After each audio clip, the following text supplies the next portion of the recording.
I think I'm connected. Okay, yeah, we're having storms right now, so the internet's really wonky. But happy Sunday, everyone, and thanks for watching. If you're new, I always like to introduce myself. My name is Megan. I am not a doctor. I'm just someone that kind of got tired of of the way that American health is, and how we have the opportunity to be a means for preventative health, and it's really quite simple. So I just kind of have been talking about my weight loss journey and how it is important to do it in a healthy way without quick fixes and without fad diets, and how in doing this it teaches you life lessons, not just how to lose weight in 2 days and then you're done. That never works, right? Like, we've all tried that, it doesn't work. So I found a way to do it and maintain it, and I'm just kind of sharing how my journey, the things I've learned along the way, and discoveries that I have found in hopes that I can help someone else. So today I want to talk about pacifiers. Now, yes, I am a mom. I have 2 kids. Neither one of them have pacifiers, but we still have them around the house because I haven't thrown them away. And I stepped on one this morning, and I started to think about pacifiers and how I was really proud of my kids for not using them. And then I got on a thought train about them and what they are, and I realized, like, us as adults, we use them too, and we've gotten so used to it that we don't realize what they are.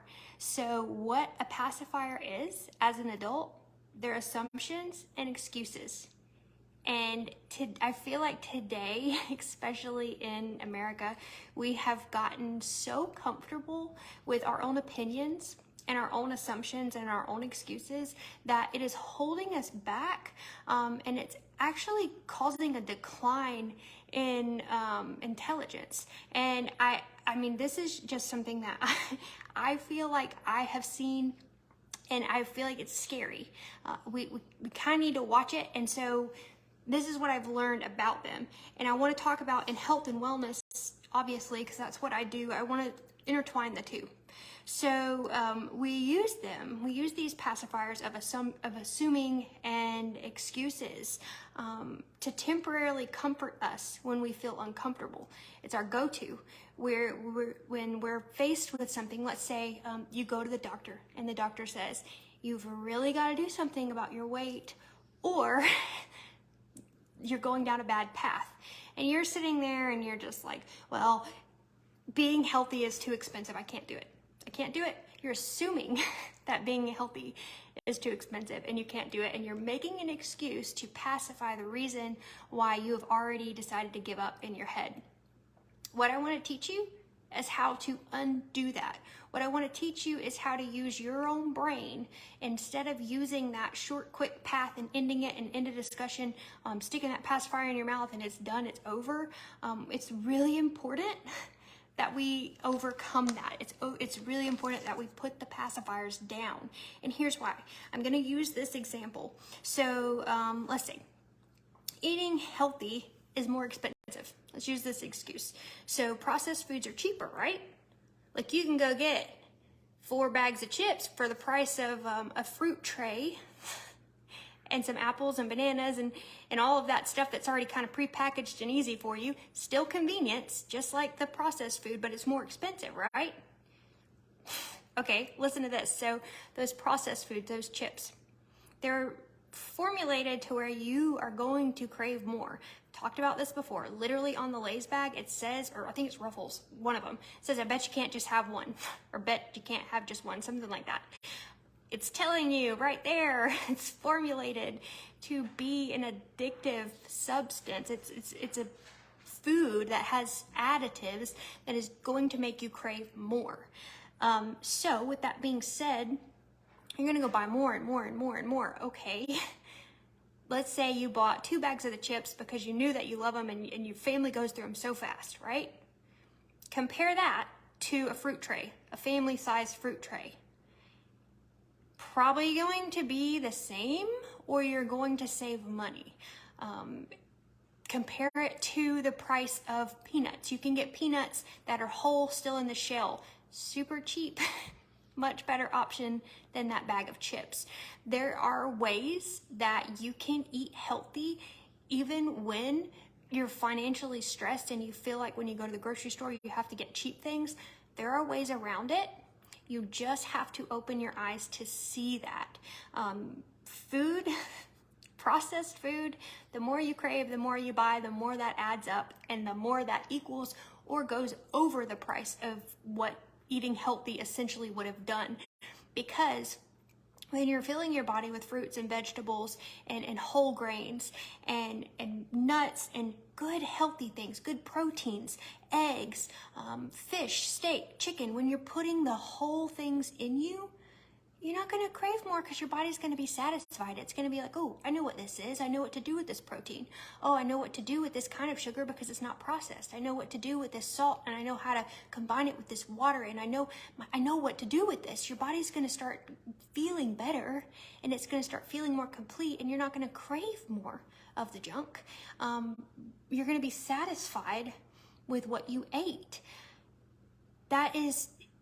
That's a huge difference, and you want to feel better, but if you keep eating the junk, you're going to keep feeling worse. If you were to switch, I promise you, if you add it up over time, you will save money and you will feel a whole lot better.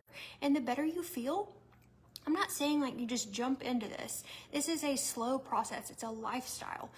The more better choices that you make, the more you realize how bad the bad choices really were making you feel.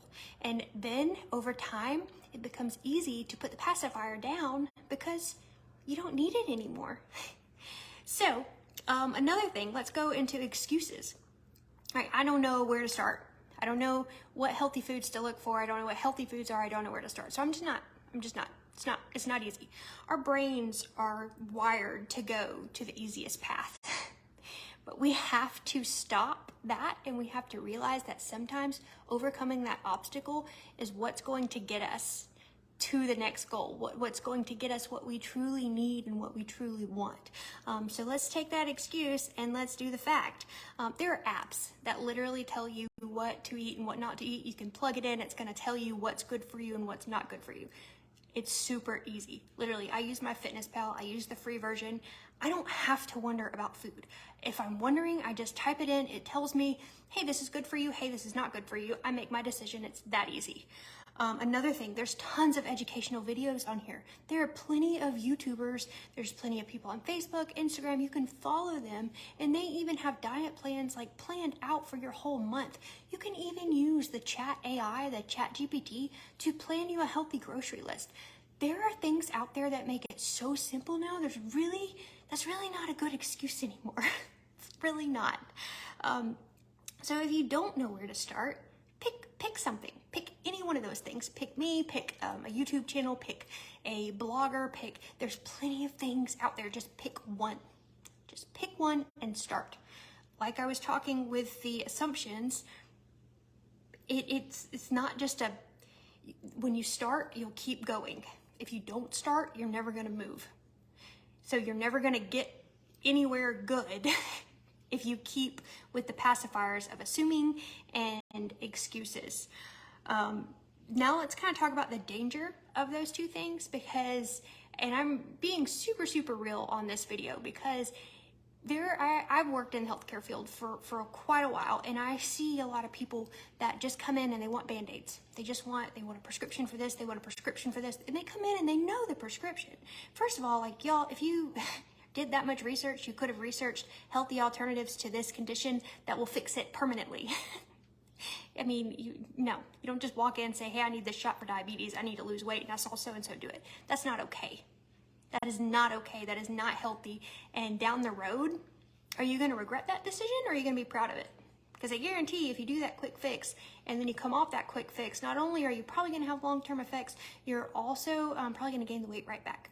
So that's a whole nother discussion. But there's a lot of danger in assuming and having those excuses. You may not realize it at the time, but that decision is going to affect your future. So let's stop thinking about right now and let's start thinking about our future. When you're going to when you're going to buy those chips or when you're going to ask for that Band-Aid, is it going to help you with your sugar levels? Or is it going to lead you to be pre-diabetic at the age 40? Is it going to help you with your hypertension? Is it going to help you with your cardiovascular system? Is it going to help you with your joints and your muscles, or is it going to help deteriorate you? Every decision that we make, it is so much more involved than just being healthy or being not healthy. It is a lifestyle of, hey, do I want to have a lot of issues when I get older, or do I still want to feel really good so I can play with my grandkids? It's really that simple, you guys. It's difficult. It is hard to do, but when you break it down and you take the pacifiers away and you start thinking long term, the decisions get a lot easier. They get a lot simpler to make. And I'm telling you, once you start on the journey, once you take that brave foot or that brave passy and you throw it into the dump, your life is going to change consistently here on out. Happy Sunday, you guys. I hope that was useful. Feel free to add anything in the comments, any questions, anything like that. Hope you guys have a fantastic week. We are about to start week 3 of this, and I'm so proud of you guys, and I'm so glad that I get to do this with you. Okay, happy Sunday.